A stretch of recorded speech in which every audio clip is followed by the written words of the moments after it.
Gerrymandering. Everybody's talking about it because Democrats decided that's what everyone should be talking about right now. A lot of people forget that just a couple of weeks ago, the only thing Democrats cared about was all the deportees going overseas, all the ICE concentration camps. Well, that didn't work out very well for them, did it? Boom, everyone thought that was going to be a topic for the midterms.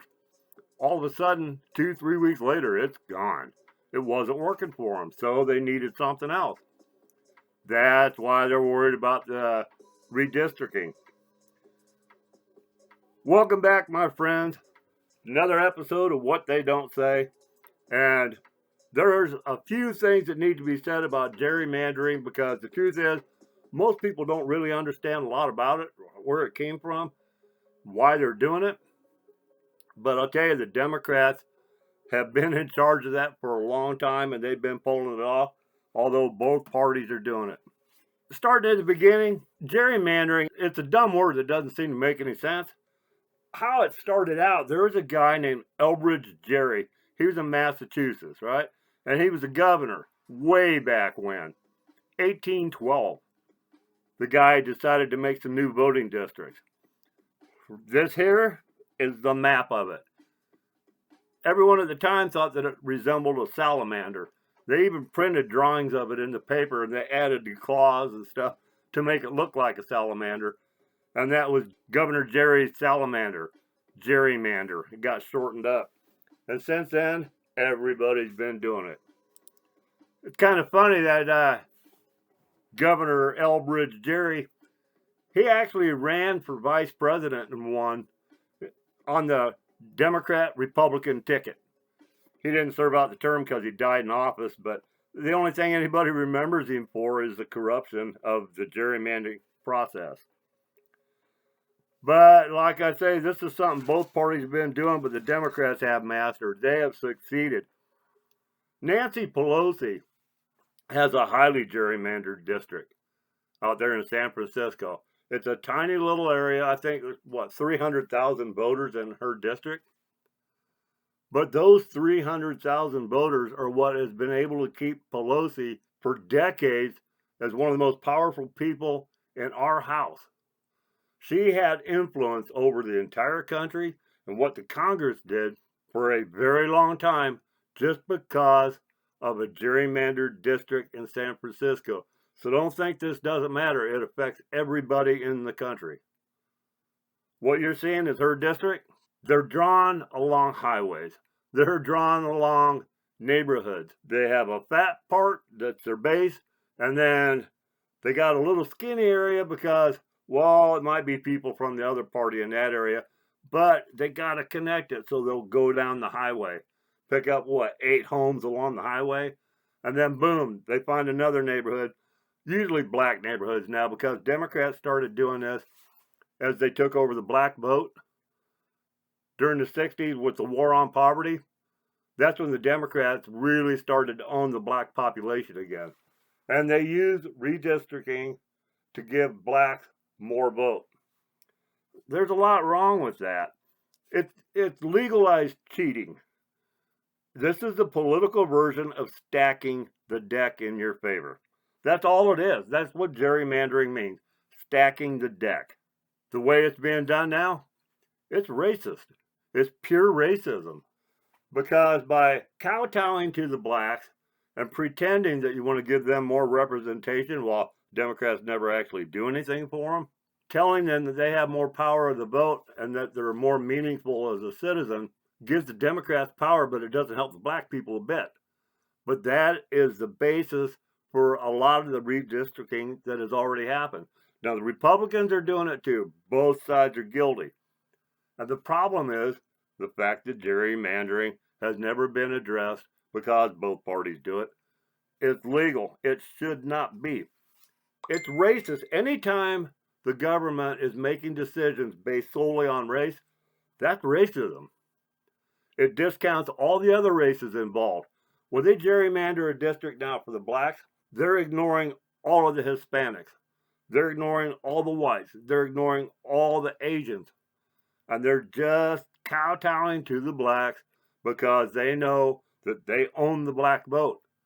But if they just had a fair system where all of the districts were drawn rationally just to get an even breakup of the population, equal representation, you wouldn't have these districts. You wouldn't have these weird shaped districts. It's pure racism. When the Democrats make one of these districts and they make it predominantly black, they're taking power away from everyone else who lives in the district because they favor the blacks. And how they do that is they institute programs, right? We're going to have this urban thing for this group. This is an underserved area. So they throw all that money in there and it's all targeting blacks. But it never gets to the blacks. What they do, they build their Democrat activism structure inside those districts. They put all kinds of money in there. They create a bunch of jobs, and those are all filled by Democrat activist socialists. That's how they get all these different foundations, all these different neighborhood groups. When you see these people that are getting on buses and going to the protests, that's where they get them from. They're building little armies of activism inside these black neighborhoods. Nothing good ever happens for the blacks. They tell them that, oh, you're represented. Look what we're doing for you.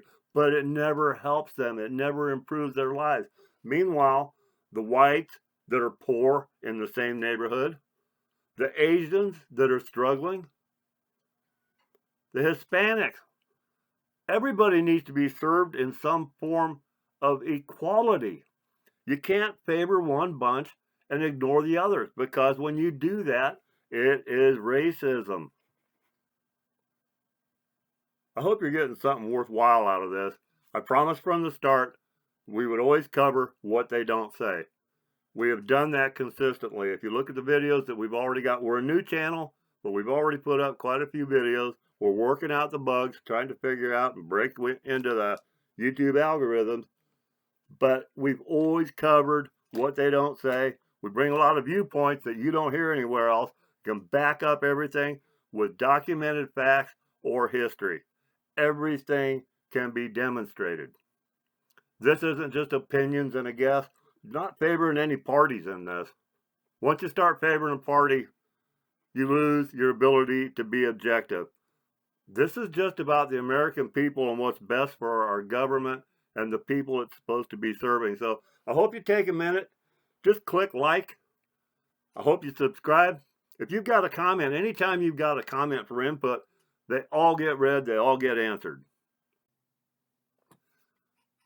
Governments in America, I don't care if you're talking city, county, state, or federal, they're supposed to be colorblind. We're the great melting pot. Everybody assimilates. Everybody is just an American, right? Everybody's equal. Once you start gerrymandering, all of a sudden you're saying, we don't even want you to be equal. We want to favor these people. We want to discriminate against all these others. That's what it does. It doesn't favor one race. It discriminates against the others. What happened to government being colorblind? But this is what happens when you've got a system that is built on two parties that are constantly at war with each other. After a while, they forget what they're in there for. They're in there to represent us, the best interests of the state, city, county, federal residents. That's what they're for. They're supposed to represent the best interests of the people instead of picking and choosing by color. They're not serving equally once they start the fancy gerrymandering. It gives a lot of power to one bunch, takes it away from everybody else. This is unfair. So, how do we solve it? The only way to solve this and achieve true equality in the vote, true representation of the people that live in an area, is to not allow these weird shapes. Everything should be done in the same type of shape. Now, you can't do that when you've got state borders, but look here. What this is, it's a sample map of what could be done in Texas. When you've got a large city, you're going to have smaller squares, smaller rectangles. It should be the right angle system. There should be as many right angles as possible. In the middle of the state, everything should be a rectangle or a square. There should be as many square edges, right angle corners as possible, or you're not going to be fair. Along the borders, of course you can't, because the state borders, county borders, things like that are not square. Right now we see them arguing about who should be in charge of the gerrymandering. Democrats had their turn, but Republicans have their turn. No, it's not about who should be in charge of gerrymandering. It is how do we do away with the corruption of gerrymandering. I don't care who's doing it, it's stacking the deck. It's not fair. Somebody is always left out getting screwed. You have to balance it out on the edges, but we can clean up a lot of this bullshit and stop favoring the parties, start favoring the whims of the local politicians, and make it fair if we just break it down. It's got to be in squares. Squares and rectangles. Debates right now, the temporary debates, because as soon as the Democrats have another issue to chase, they're going to forget all about this gerrymandering. But right now, the Democrats want to fight about it, so conservative media plays right along with it and acts like it's the issue. It's not, but for the moment it is. Maybe it's an opportunity to fix something. They brought it up. Maybe we should fix this. They'll regret bringing it up. Texas is our example right now, because they got a population of 31.29 million, okay? If you break that down, they have 38 congressional districts. That means that each congressional district should have 823,421. That's how you evenly divide the districts. That's what the representation is all about. That's why when the population increases, they get more seats. When it decreases, they lose seats. So there's 38 districts to have 823,421. If they're in squares in the city, they're going to be smaller squares because the people are packed tighter. Out in the country, they're going to be huge out in the countryside because you've got a bunch of small towns, scattered farms, ranches, acreages. Okay, so those are bigger squares and rectangles. But none of this crap of running down the highway to catch a few blacks over here. Oh, you got a little Democrat town up there, a little college town. Okay, you better run up the highway and catch that college town. No, that stuff would all stop. You make even boundaries. You keep as much of them possible the same. No fancy little dips in the sidewall so you can grab the blacks from over there. No cutaway corners so you can remove the whites from this district. They live there. They've got a right to equal representation. People are not being represented equally when the government is chopping up the areas they live in so it favors one party or another of the government. That is what is happening. That's what needs to stop. The only way we're going to stop gerrymandering is with the square corner districts. It doesn't have to be a perfect square district, but they should have square corners. They should have a square corner everywhere but on the boundary. Everywhere but on a state, county boundary. Period. If you know a better way to make it fair, put it in the comments. If you justify gerrymandering, explain why, because you've got an uphill battle. Everybody knows this isn't fair.